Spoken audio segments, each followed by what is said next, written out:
Israel. Saying that name is enough to get people's attention, to cause some weird looks, or to cause a heated discussion. So many people have an opinion about Israel. Some hate it, others don't even want to recognize it, and some are just in love with it. And there are some who think that Israel, a tiny country with 8.5 million people, is responsible for as many problems in the world as you can think, especially the problems in this world. But hey, let's focus on the conflict. We have three parties here: Israel, the West Bank under the Palestinian Authority, and Gaza under Hamas. The two Palestines here are not really allied, and Israel deals with both of them separately. The Palestinian Authority in the West Bank is also backed by the Arab League and most of the Islamic world. Many states don't even want to openly support the Hamas-controlled Gaza Strip, because Hamas is an Islamist terrorist organization that was elected by the Gaza population, while some countries openly support it or at least defend it. Israel has been very much standing alone in this conflict over the last decades, despite their good international relations, except for the support of the Jewish diaspora and the United States of America, an ally that is today essential for Israel's survival. But while there are so many conflicts in this world, why are so many nations, so many unions, so many people directly or indirectly involved in this conflict? What is really going on? Let's go into history and find out. For better navigation, depending on what you're interested in, you can go to the specific parts of this video through the pinned comment. I will talk about the history before the conflict, about Zionism, the British era where the conflict began, the time after Israel's independence, today, and lastly, the Islamic world against Israel. Hebrew people lived in this area over 3,000 years ago. In rather traditional sources with some historical support, we see the Kingdom of Israel and Judah ruling here 3,000 years ago. And more historically documentable, we find a Jewish autonomous kingdom, the Hasmonean Kingdom under the Hellenistic Seleucid Empire. Afterwards, Jews lost their autonomy and became mere subjects under future rulers until they were expelled and eventually came back. The region was ruled by the Romans, the Persian Sassanids, the Byzantines, the Islamic Caliphates, Egyptian Islamic dynasties, Seljuks, the Crusaders, the Ayyubid Caliphate, the Mamluks, and finally the Ottomans. You see what a mess this is. Islamic rule came first with the second caliph and companion of Muhammad, Omar. He conquered this region during the early Islamic conquests and heavily Islamized this region, while also admitting the formerly expelled Jews back into the region. Jews were previously expelled by others, now they were back, but they were also reduced to second-class citizens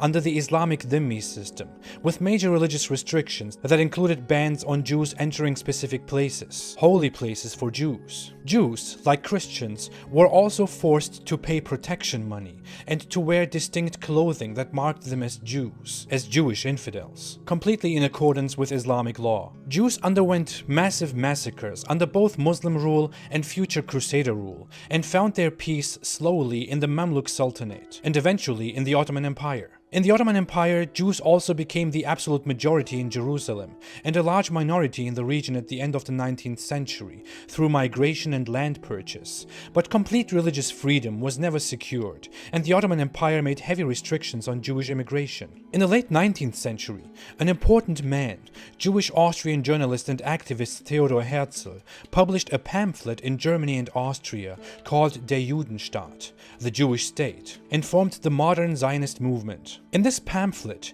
he proposed the unity and settlement of Jews in either Argentine or the historic Jewish home Palestine in order to end the seemingly endless suffering of Jews under the rule of others. According to him, this newfound secular state should be non-interventionist, in alliance with Europe, militarily neutral and defensive, a state that doesn't conquer or colonize. The land should be taken, with the agreement of whoever holds the land, to rule in this land autonomously or independently, while also helping whoever gave them the land. Argentina was an option because it had a Jewish population, had a scarce population of its own, and had a lot of potential that Jews could bring out.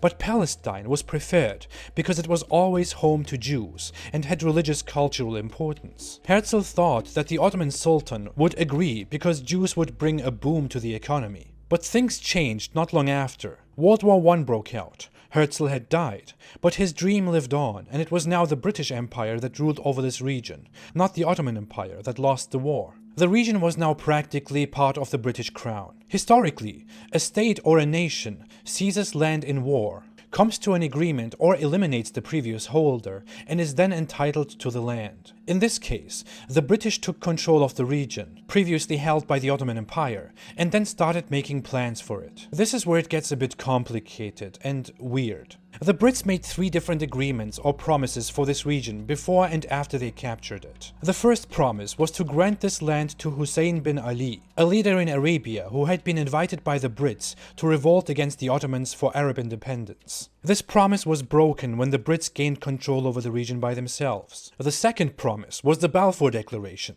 a public declaration of support for a Jewish home, but also for the protection of the people who lived here and their rights. They thought it was possible to create a home for both Jews and Arabs. The third was the Sykes-Picot Agreement, a secret correspondence between the British and the French, in which the region would be split and annexed between the French and the British Crown. This secret agreement was revealed by the Russian Bolsheviks after the Russian Revolution. It contradicted with the promise to the Zionists and also angered all other parties, especially the Arabs, who saw this rightly as a great treason. The plan was a disaster and never came into existence, although conspiracy theorists still claim it is somehow in action. At the end of the World War, the League of Nations was formed, and regions held by the UK were now officially recognized as mandates. A mandate was an entity administered by whoever has power, in order to form new working entities in the controlled regions, or to administer them until they can become self-sufficient and independent. The UK's aim was clear: create a home for both Jews and Arabs, but also keep them close to the UK. It didn't really go very well. Initially, both Jewish and Arab authorities were installed in order to recover from the war, stabilize the economy, and have equal opportunities for the bright future of their own people. The Zionists were fine with it and started working. The Arabs were not. They considered all of this an occupation. They had no understanding for the war result, and didn't want the British administration and any Jewish influence and immigration at all. The Arabs staged major revolts in 1920, 21, 29, and 36. These riots were very violent and caused a massive displacement of Jews from specific regions and attracted more Arabs from outside the region. The 1936 revolt was the largest, but it was also a major defeat for the Arabs, and consequently the British expelled many of the responsible Palestinian leaders, and some fled. One of them was the Grand Mufti of Jerusalem, Amin al-Husseini, who first fled to neighboring lands and eventually to Nazi Germany and Fascist Italy. Let's come back to that in a bit. After this major revolt, the Brits ordered a commission, known as the Peel Commission. This commission investigated the whole conflict and concluded that the mandate of Palestine had become unworkable and suggested a new plan: the partition of the region into a Jewish state and an Arab state. This was the first official plan for a partition. The plan was never adopted due to disagreements on both sides. Instead, the British Crown introduced the White Paper in 1939, a one-state solution for Jews and Arabs, once again. You can see that the Brits had big difficulties settling this conflict. This plan also restricted Jewish immigration heavily and made restrictions on further land purchase by Jews. The Jews had purchased a lot of land from Arabs before, and this was seen as a cause of the unrest. This deal stayed in effect until 1948 and served as a buffer that prevented the conflict from getting worse. Jews had been mostly defensive and retaliatory prior to this plan, in that they defended themselves against British authorities and Arab attacks and responded with revenge actions. But now, some Jewish groups lost hope for a solution and lost their trust in the British Crown and created local violent militia. Some of these were loyal to the Zionists in charge, while others, like the group Lehi, renounced the Zionists in charge, but declared an open, violent fight against the British administration and the Arabs. This group committed a lot of terrorist attacks, like Arab groups would do it before, and stopped its activities after the conflict. But it was there during the conflict, and this group is also very often brought up as a series of atrocities made by the Zionists. But let's point out again that this group was a minority and was not in accordance with the Zionists in charge. The organization also wanted to install a totalitarian Hebrew state and seek alliance with Nazi Germany. A pretty stupid plan. Instead, the Grand Mufti Amin al-Husseini, whom we mentioned before, was in Germany by now and had come together with Hitler already. This is an important part of the conflict. The Mufti met Hitler and asked him to help rid Palestine of Jews and the Brits. Hitler didn't officially agree to anything, but he embraced the Mufti in his forces and promised that if Hitler won the war and the Arabs overpowered the Zionists, together they would eliminate any Jewish entity in Palestine. The Palestinian Mufti was now a Nazi ally and also part of the infamous SS. He made multiple speeches in which he called Jews the greatest enemies of humankind and the Muslims, accused them of being naturally despicable characters, supported conspiracy theories of the global Jews controlling the UK and the US, and advocated the removal of Jews from everywhere. He sounded very much like Hitler. Hitler also included Palestine in his speeches in the parliament, and with cooperation with the Mufti, the Nazis distributed a pamphlet to the Arabs in which Jews were described as the Dajjal, the prophesied false messiah in Islamic eschatology, who is also in Islamic scripture associated with Jews. Surprise. And Hitler was praised as the great leader who would kill the Dajjal.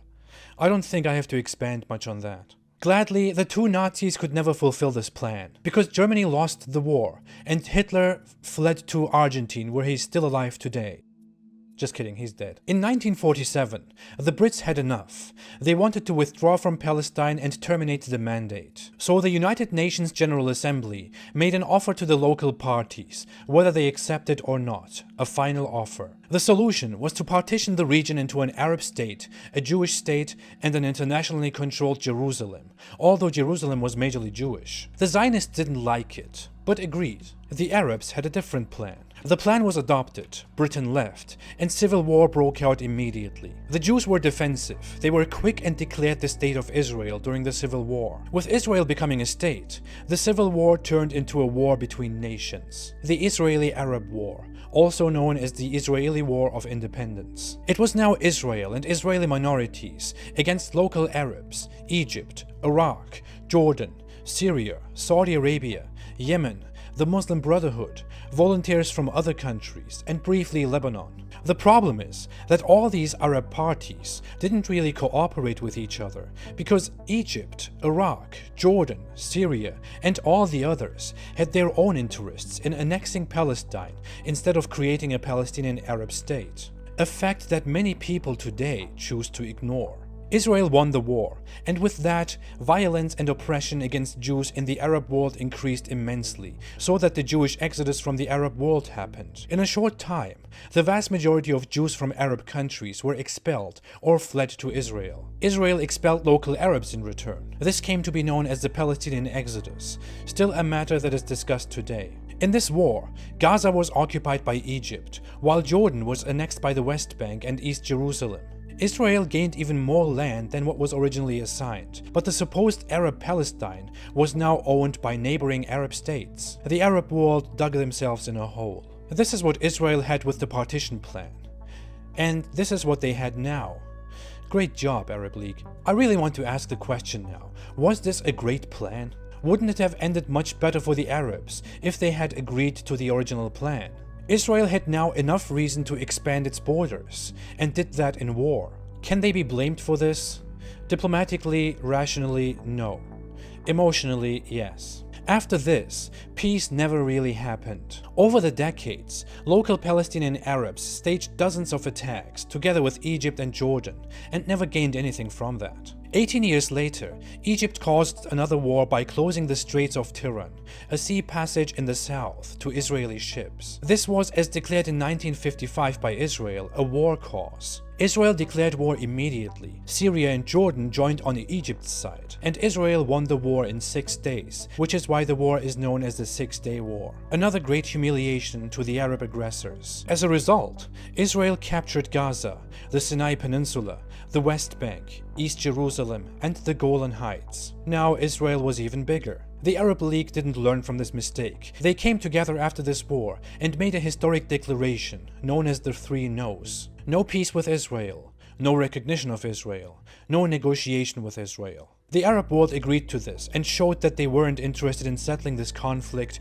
without eradicating Israel that occupied such a huge region in the middle of the Arab world. Around this time, local Arabs finally came up with the idea to create their own organizations, stop trusting the Arab nations, and working to create their own Arab state. Well, to force their own Arab state. The organizations, PLO, PFLP, Fatah, and others, had different ideologies like Islamism, liberalism, or communism, but the aim was a one-state solution, without Jews. But seriously, they came up with this 15 to 20 years after Israel was formed. Before this, the land was just to be annexed by other existent Arab nations. Let's say it. Israel didn't steal anyone's land. This graph that you always see is completely misleading and wrong. A land for Palestinian Arabs was never the plan until now. In 1969, for the first time, the Organization of Islamic Cooperation was formed, an organization that included the entire Muslim world and sided with the Palestinian Arabs. It was only now that the global Muslims supported what they call Palestine today.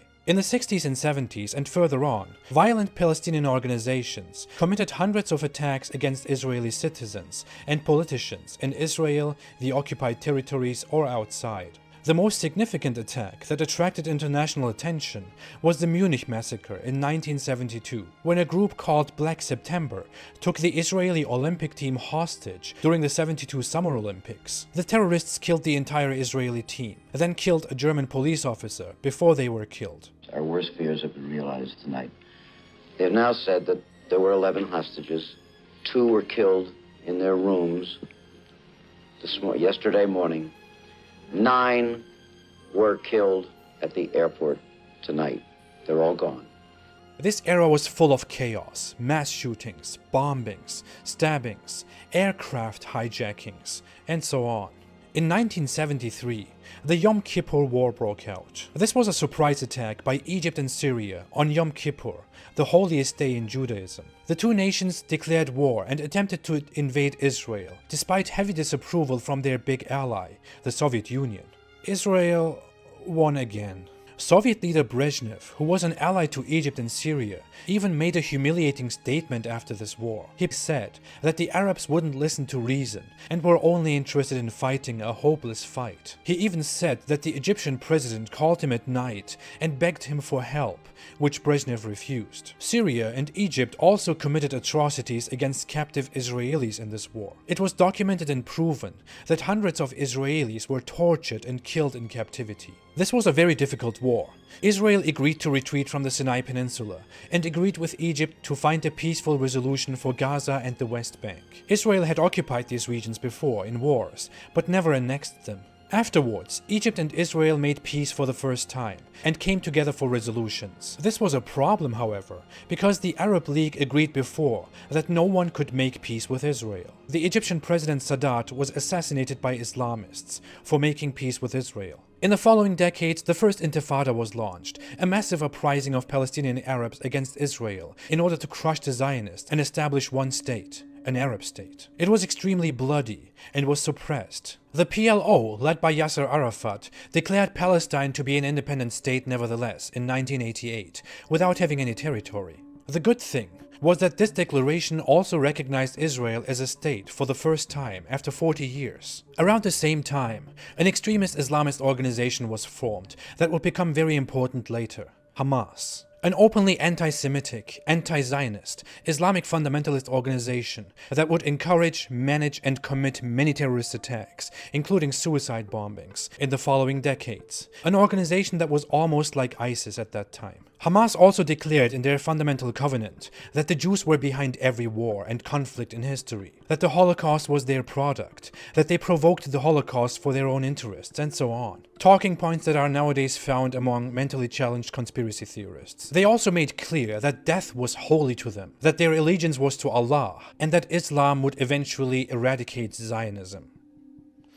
Meanwhile, the Palestinian Authority, led by the PLO, sought a different path. The Palestinian Authority entered the Oslo Accords in the 90s with Israel, where a solution was to be found, up until a summit in the year 2000. But the result was very strange. Israel offered to make peace, recognize Palestinian Authority, to free Gaza, and to give up the West Bank gradually, while also stopping or finding a proper solution to Israeli settlements in the West Bank. A great offer. What a hope for peace. Arafat, the leader of the PLO, rejected the offer and never made a counteroffer. In 2005, Israel retreated from Gaza completely. What happened instead is that Hamas took control of the Gaza Strip. The Gaza population elected a terrorist organization. Since then, Hamas has been active in a great peace process.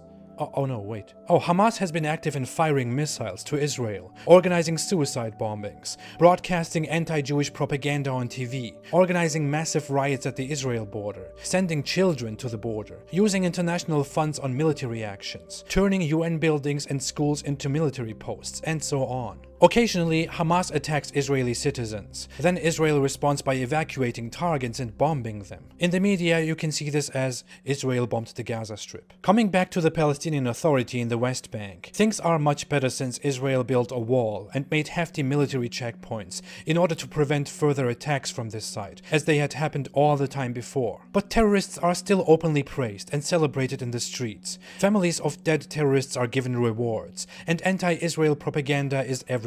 It almost looks like Palestinian Arabs don't even want peace or a state. Here is a list of times Palestinians were offered independence and peace. All of these were rejected, with no counter-offers. New talks happened, and a new one is expected soon in the next months. Israel is continuously establishing Jewish settlements in the West Bank, however, and if the conflict isn't resolved over the next decades, Israel could form a Jewish majority in the West Bank, and could eventually absorb the West Bank. But the thing is, as mentioned before, Israel offered many times to give up these settlements, to come to a proper solution, to give the West Bank to Palestine. Yeah, it looks like the conflict will never end. Even if Israel came to a final agreement with the Palestinian Authority, Hamas is still ruling over the Gaza Strip. And Hamas insists on not recognizing the Palestinian Authority as their representative, on not recognizing Israel's existence, on being repeatedly impulsively violent against Israel, and pushing the same agenda: destroy the Zionist enemies. So what can we conclude about this conflict and the world? We see today that Jew hatred is disproportionately present in the Islamic world, and hating Israel and maintaining conspiracy theories is always the trend on television, even in the most secular countries like Turkey. Israel is called a terrorist state, an apartheid state. In Israel, every human, regardless of their religious or ethnic origins, has the same legal rights. Everyone can be a citizen. Every citizen can vote and be voted for, join the army, rise to the highest ranks, be successful in politics, teach, build whatever company they want to build. That is definitely not apartheid, not oppression. Outside of Israel, Gaza is no more under Israeli control. Gaza could choose to flourish and rise, but they choose to fight as if they were still a subject of Israel. World leaders who support Palestine all along find no fault in the Palestinian Arabs and fiercely criticize Israel, feeding on the global ignorance of the history of this conflict, while maintaining, without fully exposing, the still continuing Arab deal not to recognize any Israel and not to make any deals with it. Did you know that 15 countries do not allow any visitors that hold an Israeli passport, and some of them don't even accept visitors that merely visited Israel before? Where is the outrage about this? The Jewish population in the Muslim world has faded. Where is the outrage? While ideologues scream free Palestine, Palestine itself refused its independence multiple times. Where is the outrage? In global news, you hear of the Israeli violence against poor Arabs with rocks in their hands. When you see images like this, you think of courage and oppression. Here's something else to think about. What is a child doing there in a violent protest? Where is the outrage? Why is it that in every Muslim community, the Israel-Palestine conflict is brought up so that even Muslim activists from Somalia can fiercely speak about destroying and defeating Israel? Do the same people speak daily about North Korea? About Nigeria, where tribes kill civilians? About political violence in South Africa? About Turkey and Kurdistan? What unites people of a specific background and a specific faith in their hate for Israel? Can't we see that the Arab world and the Islamic world, with its collective mindset, fuels this conflict? Only recently, we have seen a major outrage around the world because the US announced to move its embassy to Jerusalem.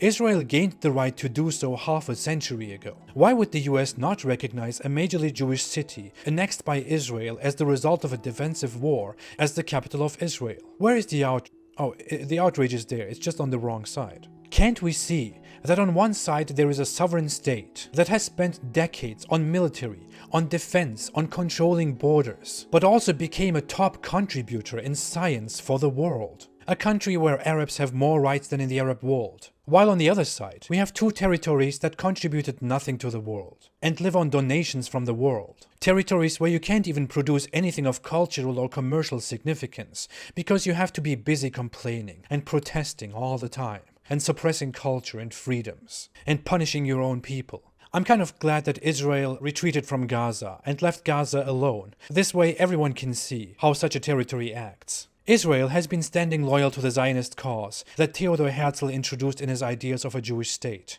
Everything is clear to me. I don't need to pick a side. I can just look at it from a rational point of view and conclude that Israel has been a successful and peaceful country in the middle of troubled states where democracy and freedom is non-existent or a major failure. I don't even want to imagine what Palestine would look like if it had accepted the dozen offers for a sovereign state. We can just look at other countries in the region. Thanks for watching. If you have any issues with this episode, feel free to tell me in the comments section. If you like this video, don't forget to like, to subscribe and to share. Oh yeah, stay away from Islam.